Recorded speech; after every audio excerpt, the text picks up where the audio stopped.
And so, but I must truly thank you for the energy you brought to that. 17th convocation, 17th batch of ITS, the PGDM course, we graduate today.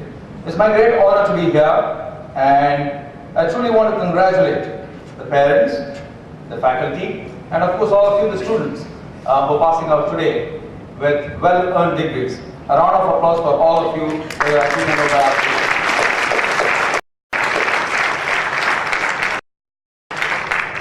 It's very rare that somebody who does your induction speech also comes to do your convocation speech. Okay, I did your induction speech 2 years ago. I remember in Lemon Tree Hotel. I don't know how many of you remember me. Okay, and today I am here to deliver the convocation address. And the reason I am here to deliver the convocation address is your young Vice Chairman Arpit Chadha. He's one guy who's kept in touch with me over 3 years. Something or the other on email, something or the other on SMS. So when he called me, some weeks ago and said, "Shiv, can you come and do this?" I said, "Yes, I definitely do this for you." And that's what relationships are about, and that's what I truly value. What was my choice? I had a choice to be in Adelaide today, to give away the man of the match. But I said, no, I should be here because I had already committed to Arthur. And that's the reason I'm here. Uncertain. It's a word which is ambiguous. It's a word which is complex. But that doesn't and should not ever scare you. Because that's what true grit is about, to go and succeed in that type of a world. Here's a simple number for you which I was looking at yesterday. 50 years ago, the average life of a company was 60 years of the S&P 500. Today, the average life of an S&P 500 company is 12 years. So, earlier 60 years, today 12 years. So, companies are dying every 12 years. About 170 companies on the Fortune 500 list go out of that list every 10 years. So it's a very different world from the world I stepped into as a student such as yourself about 25 years ago. So it's a very, very different world. I don't have a lot of stuff to offer you in terms of bookish knowledge. Whatever I'm going to tell you now is my practical experience over 25 years. Having seen a number of mentors, having seen a number of people succeed, also having seen a number of very bright people fail.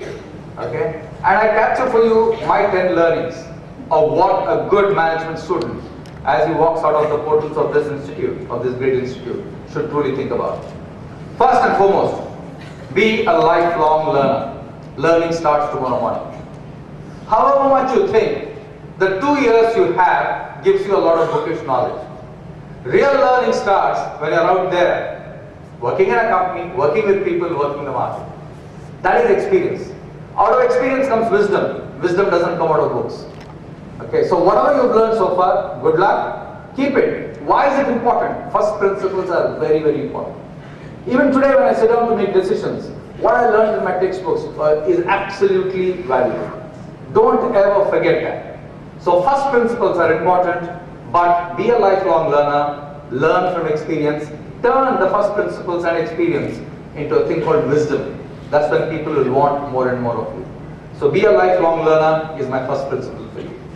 Second, work hard. Work very, very hard.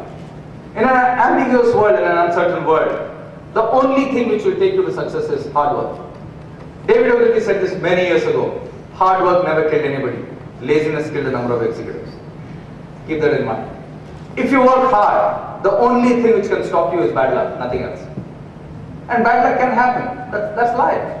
Don't worry about it. But if you work hard, luck will go your way. Remember that. The harder you work, luck will be the opportunity which your work will meet all the time. So work hard. Never ever think that hard work will not be rewarded in this world. The more India sees scarcity in its talent, the more people will want hard-working people. Bright people such as yourselves, you work hard, that's a dynamite combination. Nobody can stop you. Work hard, principle number 2. Principle number 3, always look for role models. More important, try to be a role model yourself.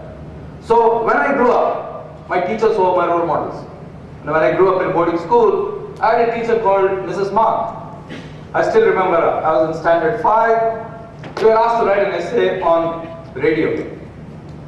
I wrote an essay on radio. I got the highest marks in the class, 66. Those days you get 66, great marks. Now if you get 95, you're no good. 66 was the highest mark in class. After the class she said, Shiv, can you stay back? I want to talk to you. I said, sure, ma'am. So I stayed back. And she said, Shiv, you have an ability to write well. I want you to develop this hobby. Don't ever give it up. Now imagine, when you're 9 years old, nobody tells you you're good at anything.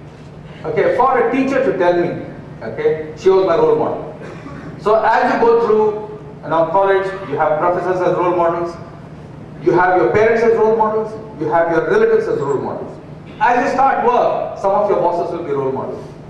As you progress, people around in society will be your role models. Okay, role models will ensure that you aspire to be better than what you are today. It's always important to have a role model. Whenever you're in a dilemma, ask yourself, what would my role model do?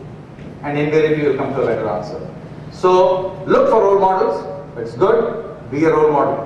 Okay, that's my principle number 3. Principle number 4, very important and very few people get it in today's world. Direction is more important than distance. Life is a marathon, it's not a sprint. You want to be a CEO, it takes you 20 years. Trust me. In every batch, less than 3% of a batch makes it to CEO. In my batch, 3 people made it to CEO. So life is about direction, it's not about distance. You can cover a lot of distance in a year or 2, but fundamentally life is a marathon. It takes 20 years to make a name for yourself, make a name for an institution, make a name for your family. So I would say, look for direction, as opposed to covering a lot of distance very quickly. Don't do that. Direction, far more important than distance covered, is my principle number 4 for you. Principle number 5, whatever you do, a lot of people will say this, whatever you do it with integrity. Okay, do the right thing. Do the right thing for your company, do the right thing for society, do the right thing for your team, do the right thing for yourself. If you do the right thing, you can sleep peacefully. And I always say this, if you tell the truth, you don't need to remember it. If you tell a lie, you need to remember it. So whatever you do at work, wherever you are, tell the truth. Sometimes it might be unpalatable to the system. That's okay. As long as you're telling the truth, you don't need to remember it. And you'll always be counted as somebody who's a company man or a company woman if you tell the truth. So, integrity. When people talk about integrity, they talk about financial integrity. In my book, that's a given. Okay, financial integrity is not the reason why you get successes. Intellectual integrity is the reason why you get success. When people know that they can depend on you to tell the truth, however hard the situation is, that is intellectual honesty and integrity. That very few people have in today's world. Okay? What's more important is intellectual integrity, not financial integrity. Financial integrity is table stakes. Okay? That's my principle number 5. Principle number 6, a very important one for MBAs, your relationship with money. A lot of people chase money. Okay? Here's my point to you. If you have money, it doesn't mean you're good. Okay? But if you're good, money will follow you. Don't ever forget. If you're good, money will follow you wherever, whenever. Don't chase money for the sake of money. Life is not an EMI. Remember this. Life is not an EMI. Don't forsake your career. Don't forsake your life for EMI. I know it sounds strange because I'm told more than 90% of you have taken a loan to come and study here in this wonderful institute. That's fine. You've taken a loan to ensure that you do well and you have a great start in life. That doesn't mean that you chase money and do the wrong things. Chase trying to be good. If you're good, money will follow you. Tons of money will follow you. Next point. True money, which is more money in your bank balance than ever before, is truly made after the age of 40. It's not made when you're 25. It's not made when you're 35. Believe it or not. When I was a marketing manager in 1996, my bank balance was 5 lakhs rupees, all told. Believe it or not. So what really happens is it's in the senior levels that you truly get a salary better than your expenditure. Surprisingly, a lot of people keep moving jobs in the first 2 years for 1,000 rupees and 2,000 rupees. Don't ever do that.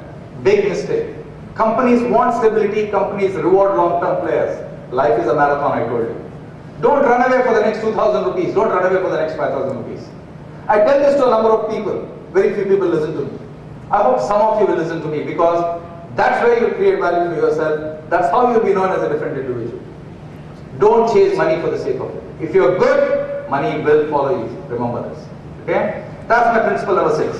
Principle number 7, whatever you do, take care of your health. Anything you do, there are 3 things you should never drop, guys. Ever in life. 1, never drop your health. 2, never drop your family. Ever, whatever happens. And 3, never drop your emotional anchors. Okay? You can lose a job, get it back. You can lose a friend, maybe get a new friend. But if you lose your health and family, you'll never get it back ever again. One of the things which most MBAs are very poor at is taking care of their health as soon as they leave the institute. In the institute, you play a lot of games and hence you're fit. As soon as people go out, because they have a salary and money, they start eating and they start becoming stouter and stouter. They stop taking care of their health. Whatever you do, take care of your health. In a volatile, uncertain world, you need stamina. Distance requires stamina. You have to go the distance. The 20, 24, 26 kilometer, 42 kilometer, whatever the marathon is, requires a lot of stamina from you. Whatever you do, don't drop your health, don't drop your family. Anything else can drop. Remember that. As long as you have these 2, you'll have a good career. Remember that. Health and family. That's my point number 7 for you. Point number 8, life is about relationships. Don't ever forget. Don't ever go away from a meeting making the other person feel bad. Don't ever say things, okay, which can hurt people. There is a way of communicating stuff, there is a way of talking to people. Okay, don't burn bridges, don't burn relationships. Especially amongst your own batch, especially of people who matter to you. Because those are the relationships you'll need in your toughest, darkest days. Those are the relationships which will open doors and windows for your success. So whatever you do, value relationships. So in this batch, you have 195 people, I'm told. Today we have 95 people. Look to your left, look to your right. 5 years from now, 10 years from now, 15 years from now. These are your anchors. These are the people who will open more doors for you and more windows for you in your life. Build relationships. Relationships don't stop because you leave this institute today. Relationships start today. Okay, learn from each other, from each company they're working for. Learn from the enterprise that they've started. Okay, relationships matter. Build strong relationships. If you invest in the relationship, you'll always get more back. Remember this. Okay, so that's my rule number 8 for you. Rule number 9, be humble. Arrogance killed a number of people. If you look at the history of companies, the 2 big reasons why companies fail. Number 1, arrogant leadership. Number 2, inability to learn and unlearn, which is an outcome of arrogance. If you're humble, people will reach out to you. If you're humble, people